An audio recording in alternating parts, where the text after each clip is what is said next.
Lesson for this Sunday is Psalm 131. Lord, my heart isn't proud, my eyes aren't conceited. I don't get involved with things too great or wonderful for me. No, but I have calmed and quieted myself. Like a weaned child on his mother, I'm like the weaned child that is with me. Israel, wait for the Lord, from now until forever, from now. The word of the Lord. The Holy Gospel according to St. Mark, the 5th chapter. Jesus crossed the lake again, and on the other side a large crowd gathered around him on the shore. Jairus, one of the synagogue leaders, came forward. When he saw Jesus, he fell at his feet and pleaded with him, "My daughter is about to die. Please come and place your hands on her so that she can be healed and live." So Jesus went with him. A swarm of people were following Jesus, crowding in on him. A woman was there who had been bleeding for 12 years. She had suffered a lot under the care of many doctors and had spent everything she had without getting any better. In fact, she had gotten worse. Because she had heard about Jesus, she came up behind him in the crowd and touched his clothes. She was thinking, if I can just touch his clothes, I'll be healed. Her bleeding stopped immediately, and she sensed in her body that her illness had been healed. At that very moment, Jesus recognized that power had gone out from him. He turned around in the crowd and said, "Who touched my clothes?" His disciples said to him, "Don't you see the crowd pressed against you? Yet you ask, 'Who touched me?'" But Jesus looked around carefully to see who had done it. The woman, full of fear and trembling, came forward. Knowing what had happened to her, she fell down in front of Jesus and told him the whole truth. He responded, "Daughter, your faith has healed you. Go in peace, healed from your disease." While Jesus was still speaking with her, messengers came from the synagogue leader's house, saying to Jairus, "Your daughter has died. Why bother the teacher any longer?" But Jesus overheard their report and said to the synagogue leader, "Don't be afraid, just keep trusting." He didn't allow anyone to follow him except Peter, James, and John, James's brother. They came to the synagogue leader's house, and he saw a commotion, with people crying and wailing loudly. He went in and said to them, "What's all this commotion and crying about? The child isn't dead, she's only sleeping." They laughed at him, but he threw them all out. Then taking the child's parents and his disciples with him, he went to the room where the child was. Taking her hand, he said to her, "Talitha koum," which means, "Young woman, get up." Suddenly the young woman got up and began to walk around. She was 12 years old. They were shocked. He gave them strict orders that no one should know what had happened. Then he told them to give her something to eat. The Gospel of our Lord. Today we have the story in our Gospel of 3 accounts of new life. The account of a little girl getting new life, a social outcast getting new life, and the Son of God getting new life. Our gospel for today picks up right after Jesus had left the Decapolis region, the same area where he had healed the demon-possessed man in last week's gospel, and then told that man to go and share the good news in his community. Jesus goes back over to the more Jewish side of the area, in and around Capernaum, and already there is a large crowd waiting for him. Can you imagine that? You pop away for 2 seconds and you come back and there's just a whole herd of people just waiting for you to come back? Makes me a little intimidated. But it's Jesus, he was probably fine. But then he gets there, he sees this crowd, and all of a sudden, someone comes out of the crowd and just falls down at Jesus' feet. And he says to Jesus, "My daughter is about to die. Please come and place your hands on her so that she can be healed and live." And it turns out that this man is the ruler of a synagogue, the guy in charge of a synagogue. wait, aren't these the people who are really mad at Jesus? Aren't these the people who keep trying to have Jesus arrested, or at the very least have him stop talking to everybody? But no matter who this synagogue leader was, Jesus immediately dropped everything and went with him, started walking to his house to heal his 12-year-old daughter. Now, oddly enough, Jairus' name, the synagogue ruler's name, is a bit too convenient to be just an ordinary name. It means something like the rising up, and that's a weird name for a kid. So there's a good chance that Mark, the gospel writer, changed his name. Because if he's part of the class of people who have been trying to get Jesus and get him arrested or even killed, it makes sense that one of our gospel writers might try to protect him a little bit. It's also probably the same reason why he tells them not to tell anyone, and why Jesus, when he barges in with all these mourners around, says, "Oh, she's just sleeping." Because if Jairus is hanging around with the same group of people who want to have Jesus killed, and he goes to Jesus to have him heal his daughter, might get Jairus in a little bit of trouble. So they're on the way to Jairus' house, and we start to hear this story of a woman who, because I don't want to keep referring to her as the woman who had been bleeding for 12 years, because that's a lot of syllables to try to remember, I'm going to call her Veronica because of a completely extra biblical tradition that makes that her name. Nothing in the Bible says her name is Veronica, and I'm really just doing it because I don't want to call her the woman who had been bleeding for 12 years all the time. It's rough enough having to say Jairus' daughter, but it's shorter than the woman who had been bleeding for 12 years. So Veronica, as I've said many times, had been bleeding for 12 years. Now, we don't know much details about her condition other than that. But what we do know is that her condition would essentially make her a social outcast. Because of the rules around that sort of thing, she would be ritually unclean. Now that means some difficulties in her life.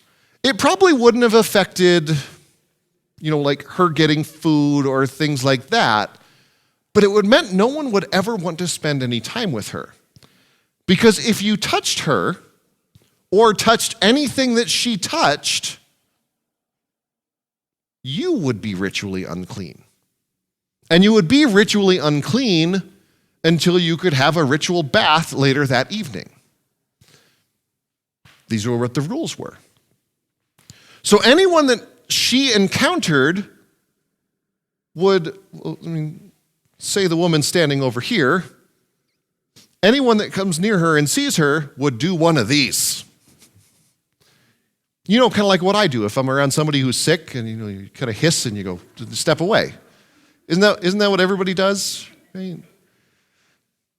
But this is what they would do to this woman. And she had been dealing with this for 12 years.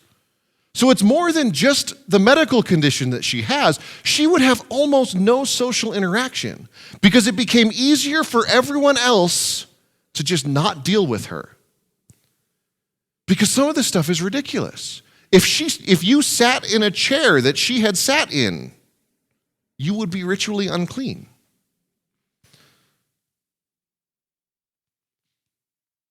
And so she had spent all of her money to try to get better. All of her money she spent on doctors to try to make her better, and all they did was made her worse. So this unclean woman happens to be in the crowd, and she has a thought to herself.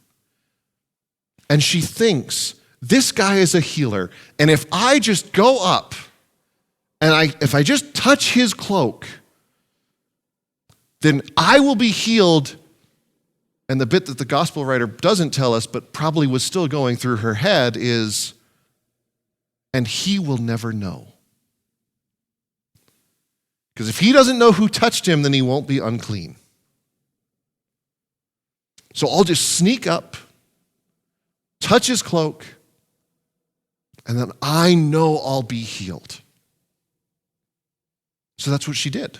She snuck up through the crowd, got real close to Jesus, touched his cloak, and immediately she was healed. No waiting, no fancy anything, just cloak, healed, done.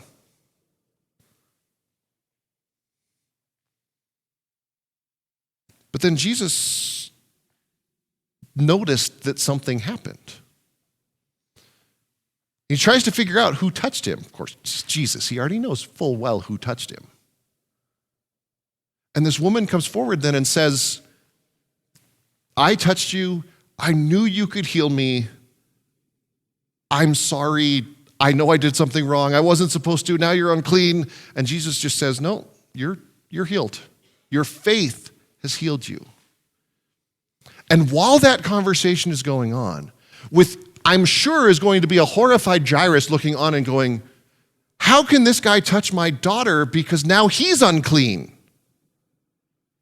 Somebody comes up to Jairus and says, and I hope it was a little bit more sympathetic than how Mark portrays it, but your daughter's dead. Don't bother the teacher anymore. It's kind of harsh, isn't it?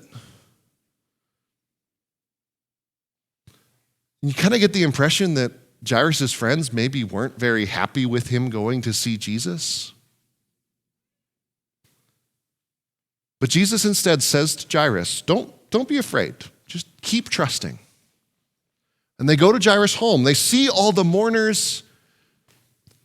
They laugh at him because he says she's just asleep. And Jesus goes upstairs, brings just the family and that inner circle of disciples, and says to this girl, get up. As if she was a 12-year-old girl that just wouldn't get out of bed that day. And she does. She gets up, and then Jesus says, she's probably hungry. Get her some food.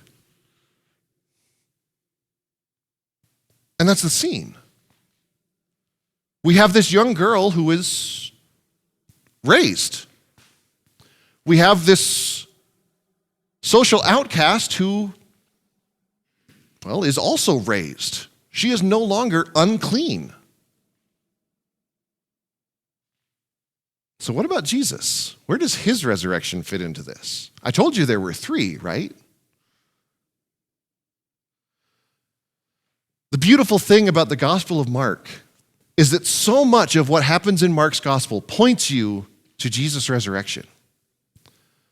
So much of the things that happen in the course of Mark's Gospel make you think, once you've gotten to the end, it's like, oh, this was obvious the whole time.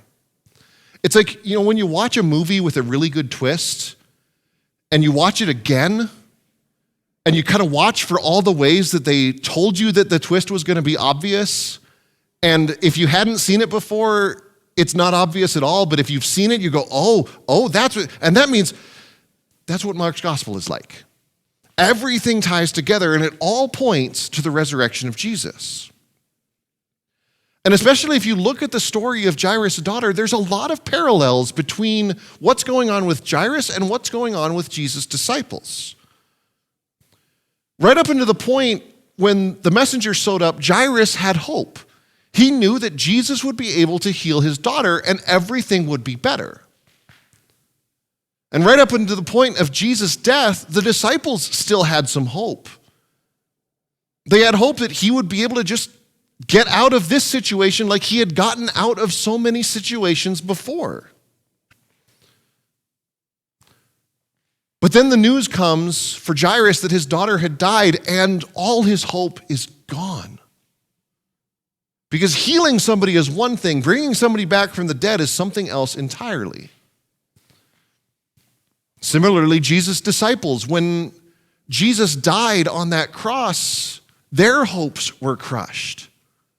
Because just because he could maybe raise some other people, just because he could do some healings, doesn't mean he can do anything to raise himself. He's dead.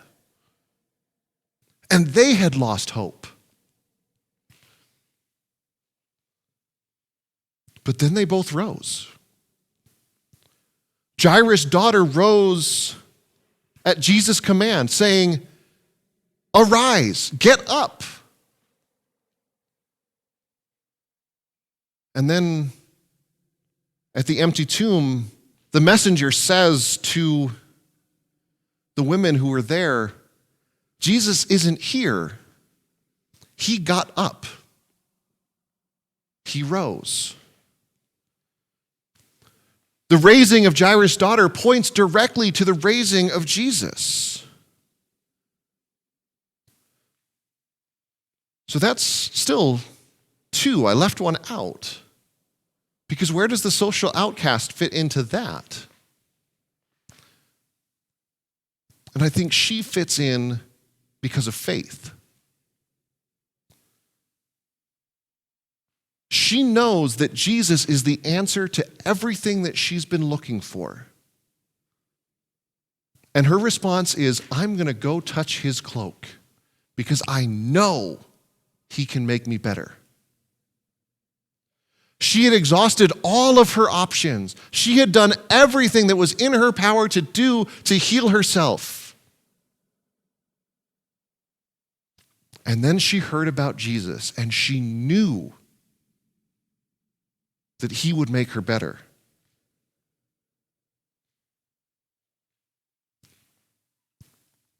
She had faith. Not just because she was confident that Jesus would heal her, but because she took the step and acted on that confidence. We often think of faith as being the same thing as belief, and I don't think that's quite right.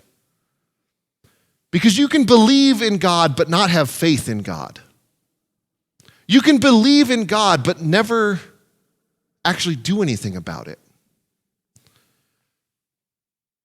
And I think faith has for it an active component. It's more than just, yes, there is a God. It's, yes, there is a God, and I'm going to act in a certain way because of that truth. As James puts it, faith without works is dead, and it's because faith has an active component.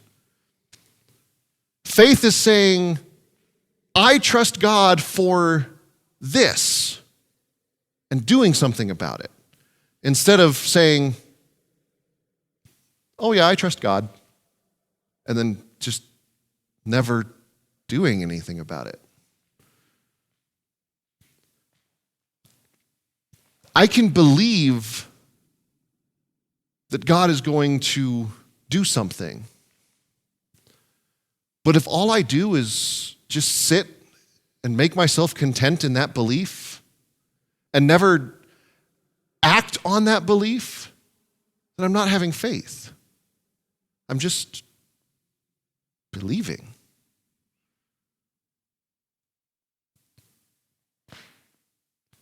One of my pastor friends describes faith as acting on what we know of God.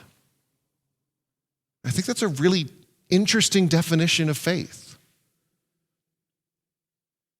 And it starts to put in perspective a lot of the things that we think about faith, where Jesus says, if you have a little bit of faith, you can move a mountain. And sometimes our faith feels pretty small. But other times our faith can feel pretty big. And think of the times in your life when you just knew that God was going to do something. Maybe you don't have those times. Maybe you do. And think of those times when God actually did it. And I know in my life, it's not often that God doesn't usually do something big in my life if all I'm doing is sitting. and waiting. And waiting. And waiting. Because what would have happened to that woman if she didn't reach out and touch Jesus' cloak? She knew that Jesus would heal her if she just touched him. And I think the difference between faith and belief is her reaching out and grabbing onto that cloak.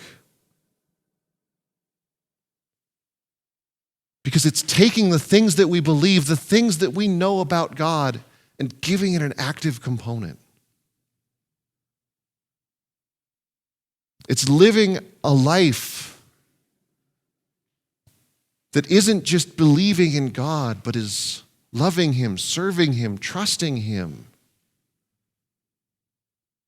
because of the things we already know about him. And it's trusting ultimately in the promise that because Jesus rose from the grave, that we too will rise. That because Jesus defeated death, we too will defeat death in him. Because that's our promise. That's a thing that we know of God. And how do our lives reflect that belief? When we walk out of this building, do people know that God has promised us eternal life with him? When we walk out of this building, do people know that when we sin, when we don't follow God in our lives, God comes right back at us and says, no, you're forgiven. I paid for all of that for you. Because that's what it is to have faith. For our lives to reflect the reality of what God is for us. And knowing and trusting that whatever we face, knowing that God is bigger than those things. Knowing, like Veronica in our gospel, that she just reaches out. We too need to know that all we have to do is know that we need to reach out to Jesus and then just get the barest grip. Just the edge of his cloak is all it needs. Or maybe even the foot of a cross. Because wherever we find ourselves, when we reach the end of our strength, that's where God is. When we have nothing left, that's where God is. And that's when we are raised up. That's when we get up and have new life, like all of the people in our gospel.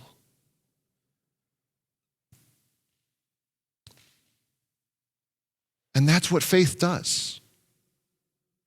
That's why we are saved by grace through faith. Because we know that God saves us.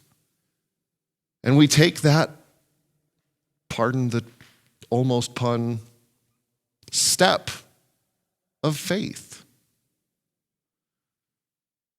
Where we reach out and grab his cloak, knowing that everything that we need is in him. And we hold on for dear life. Because we know that he is good. We know that in him is life, forgiveness, love, and everything we could ever need.